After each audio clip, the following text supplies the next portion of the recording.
आज हम करेंगे प्रीवियस ईयर पटवारी का क्वेश्चन पेपर। ये पंजाब का पटवारी एग्ज़ाम हुआ था, उसका जो जनरल स्टडीज़ के सॉल्यूशन है वो मैं आपके सामने आज लेकर आया हूँ। तो पहला क्वेश्चन स्टार्ट करते हैं। Who is first law officer of government of India? Law officer से आपको पता होना चाहिए कि लॉ मतलब लॉयर।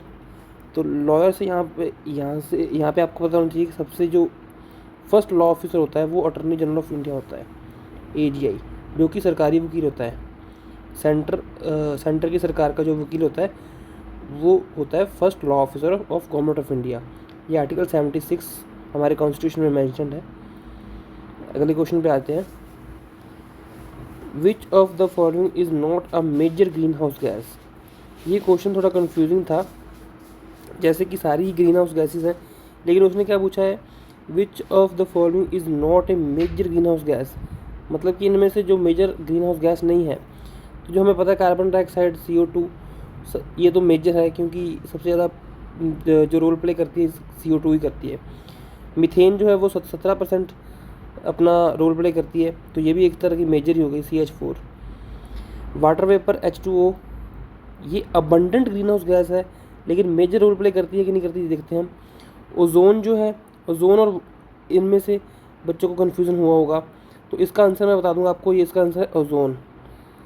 ओजोन जो है अपना सिर्फ 10% रोल प्ले करती है ग्रीन हाउस गैस की तरह से, और जो वाटर वेपर है वो 36 से 70% अपना रोल प्ले करती है। तो इसका आंसर होगा ओजोन। ओजोन हमारी जो कि मेजर ग्रीन हाउस गैस नहीं है। अगले क्वेश्चन पे आते हैं। लाइव बर्थ्स पर 1000 पॉपुलेशन पर ईयर इज कॉल्ड? इसका आंसर होगा crude birth rate. Crude birth rate क्या होता है? Crude birth rate is equal to live births upon mid year population into 1000। तो इनडायरेक्टली वो क्वेश्चन में यही पूछ रहा है कि लाइव बर्थ्स पर 1000 पॉपुलेशन पर ईयर इज कॉल्ड, ये क्रूड बर्थ रेट होगा इसका आंसर। इससे आप समझ सकते हैं इसको। नेक्स्ट क्वेश्चन इज, ये भी बहुत आसान क्वेश्चन था। आशा की फुल फॉर्म पूछी उन्होंने। आशा तो आपको पता होना चाहिए, आप इतने तो अवेयर होने चाहिए कि आशा वर्कर्स होते हैं जो आजकल जो काफ़ी हेल्प करती हैं, जैसे प्रेग्नेंट वुमेंस की चाइल्ड डेवलपमेंट में और सैनिटेशन को मेंटेन रखने में काफ़ी मदद करती हैं आशा। तो उसकी फुल फॉर्म क्या है? एक्रीडिटेड सोशल हेल्थ एक्टिविस्ट। तो बाकी तो आप एलिमिनेशन से भी कर सकते हैं ये क्वेश्चन। तो इसका जो आंसर होगा C होगा। Next question fifth. Which one of the following does not qualify for curtailing the freedom of speech and expression under Indian constitution?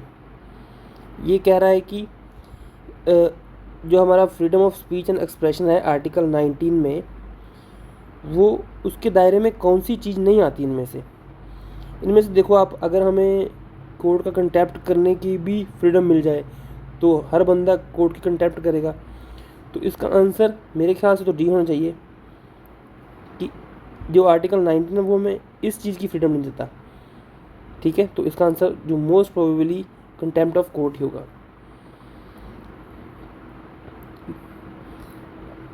6th question पे आते हैं।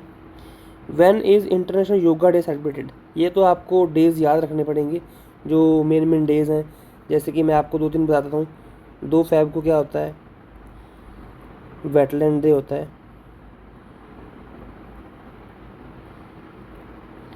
वैसे ही आपको ये याद रखने पड़ेंगे डेज़, इंपॉर्टेंट जो डेज़ हैं वो याद रखने पड़ेंगे। जून 21 को क्या होता है? योगा डे होता है। और जून 21 को और क्या होता है? लॉन्गेस्ट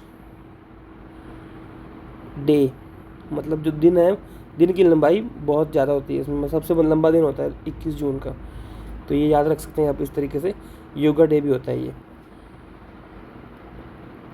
जो क्वेश्चन 7th है, विच battle establish the supremacy of British rule in India? इसका आंसर होगा B, बैटल ऑफ बक्सर। क्योंकि बैटल ऑफ बक्सर के बाद दीवानी राइट्स मिल गई थी ब्रिटिशर्स को। कहाँ कहाँ मिली थी? बंगाल, बिहार, उड़ीसा, इन 3 राज्यों में जो दीवानी राइट मीन्स वो अपना वो रिवेन्यू कलेक्ट कर सकते थे इन 3 स्टेट में से। तो सुपरमेसी हम बोल सकते हैं कि जो ब्रिटिशर्स को सुपरमेसी हासिल हुई है वो बैटल ऑफ बक्सर से ही हुई है। इसमें बैटल ऑफ प्लासी से कंफ्यूज किया उन्होंने, लेकिन बैटल ऑफ प्लासी में वो जीत गए थे ब्रिटिशर्स, लेकिन जो सुपरमेसी है वो बैटल ऑफ बक्सर 1764 में ही सुपरमेसी मिली है ब्रिटिशर्स को। Next question is 8th question, the insurance regulatory and development authority IRDA is a. तो इनमें ऑप्शन देखो, statutory, non governmental organisation, advisory body, constitutional body.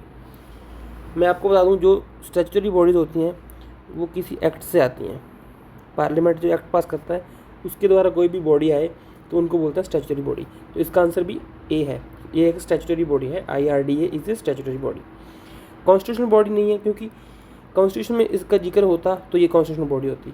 Means to say that अगर constitution में शुरू से ही IRD के बारे में मेंशन होता तो ये कॉन्स्टिट्यूशनल बॉडी होती। जैसे UPSC हमारी है, UPSC एक कॉन्स्टिट्यूशनल बॉडी है। स्टेट पब्लिक सर्विस कमीशन एक कॉन्स्टिट्यूशनल बॉडी है। National commission for SC ST ये एक अपनी कॉन्स्टिट्यूशनल बॉडी है। इलेक्शन कमीशन हमारा कॉन्स्टिट्यूशनल बॉडी है। Attorney general of India constitutional body है। तो ऐसे बहुत सारी कॉन्स्टिट्यूशनल बॉडीज़ हैं, वो आप पढ़ सकते हैं जाके, लेकिन इसका आंसर जो है स्टैट्यूटरी बॉडी है, जो कि एक एक्ट से आती है। कुछ होती हैं जैसे रेजोल्यूशन से आती हैं, ना कि किसी एक्ट से आती है, और ना ही कॉन्स्टिट्यूशनल बॉडी है, वो कुछ रेजोल्यूशन से आती हैं। जैसे नीति आयोग, नीति आयोग कैसे आया, एक रेजोल्यूशन से आया है। नीति की फुल फॉर्म क्या है, national institution for transforming India. Institute और इंस्टीट्यूशन में कंफ्यूज करता है कई बार एग्जामिनर, तो आपको याद रखना है ये national institution for transforming India. अगले क्वेश्चन पे आते हैं, 9th क्वेश्चन पे। 9th क्वेश्चन क्या है, विच institution releases the India innovation index. India innovation index कौन सा इंस्टीट्यूशन जो है रिलीज़ करता है, ये रिपोर्ट कौन रिलीज़ करता है। तो इसका आंसर सीधा सीधा है नीति आयोग। नीति आयोग पे काफ़ी क्वेश्चन पूछता है, तो इन नीति के बारे में आपको सब कुछ पता होना चाहिए। जैसे अटल इनोवेशन मिशन है नीति आयोग का, ये पता होना चाहिए। नीति की फुल फॉर्म पता होना चाहिए। नीति का जो CEO है, हाल ही में नया बना है, वो कौन है, BVR सुब्रमण्यम, वो पता होना चाहिए। और कितने मेंबर होते हैं इसमें, कौन कौन इसका मेंबर होता है, कौन इसका चेयरमैन होता है। इसका चेयरमैन मैं आपको बता दूँ, प्राइम मिनिस्टर होता है इसका चेयरमैन। तो सारा नीति आयोग के बारे में पता होना चाहिए। तो ऐसे क्वेश्चन नीति के बारे में काफ़ी पूछता है एग्जामिनर। ये टिपिकल पंजाब का क्वेश्चन है कि Malerkotla is the dash district of Punjab. तो 23rd डिस्ट्रिक्ट है ये, अभी 23 डिस्ट्रिक्ट्स हैं पंजाब में। तो मलेरकोटला किससे अलग हुआ है, संगरूर से। संगरूर से अलग हुआ है Malerkotla.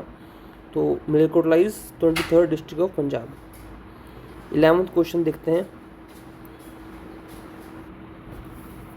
What is the rank of India in doing business report 2020। ये अभी आप लेटेस्ट पढ़ सकते हैं, 2022 में कोई रिपोर्ट आई हो या 2023 में कोई रिपोर्ट आई हो तो उसका आप रैंकिंग दे सकते हैं। टिपिकल रैंकिंग भी पूछ लेता है कई बार एग्जामिनर। तो ये मेरे ख्याल से डूइंग बिजनेस रिपोर्ट जो है वर्ल्ड बैंक देती है। तो इसमें आप देख सकते हैं ईज ऑफ डूइंग बिजनेस जो रिपोर्ट होती है वो वर्ल्ड बैंक देता है। तो इसमें आप इंडिया का रैंक और फर्स्ट रैंक देख सकते हैं कौन है। जैसे इंडिया आजकल बहुत प्रमोट कर रहा है स्टार्टअप्स, और तो इससे ये करंट के में चल रहा है अभी ये टॉपिक, तो इसके बारे में आपको पता होना चाहिए अच्छे से। 12th question, which new definition was included in the motor vehicles amendment act 2019।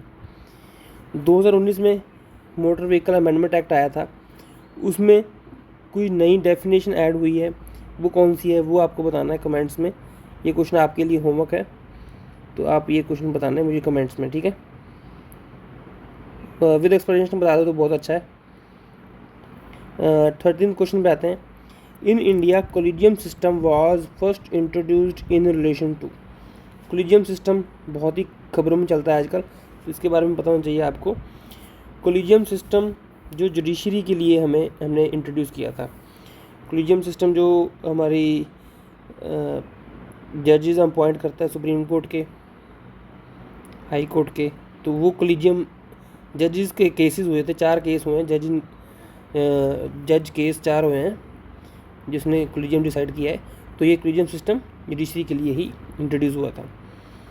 14th question पे आते हैं, which university in India has been recognised by UNESCO as world cultural heritage site. तो ये है नालंदा यूनिवर्सिटी अपनी।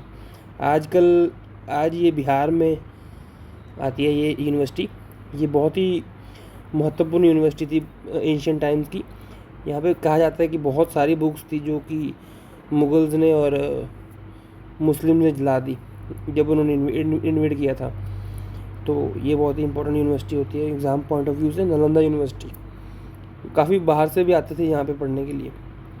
तो यूनेस्को ने इसको वर्ल्ड हेरिटेज साइट बताया है और APJ अब्दुल कलाम का काफ़ी बड़ा हाथ है इसको प्रिजर्व करने में। ठीक है, तो उसके बाद आते हैं हम, एक मिनट थोड़ा सा ग्लिच आ रहा है।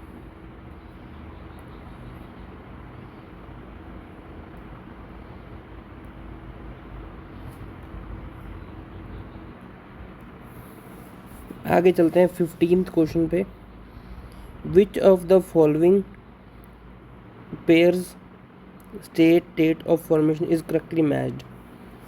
तो इसमें आपको जैसे हर एक डेट याद रखना जरूरी नहीं है, लेकिन इसमें ये पंजाब का पेपर तो एग्जामिनर ने सीधा पूछ लिया, सीधा हरियाणा की डेट देके, क्योंकि 1 नवंबर 1966 को पंजाब और हरियाणा अलग हुए थे। फॉर्मेशन ऑफ पंजाब हुआ था और फॉर्मेशन ऑफ हरियाणा हुआ था। तो ये सीधा पूछ लिया, तो इसका आंसर होगा A। 16th question, at which of the following places was flag Satyagraha successfully led by Sardar Vallabhbhai Patel. तो इसका आंसर होगा नागपुर। ये आपको याद रखना पड़ेगा।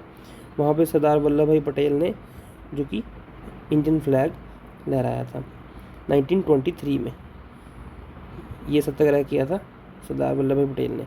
कमेंट्स में आप मुझे बताना कि सरदार वल्लभ भाई पटेल को सरदार टाइटल किसने दिया और कब दिया।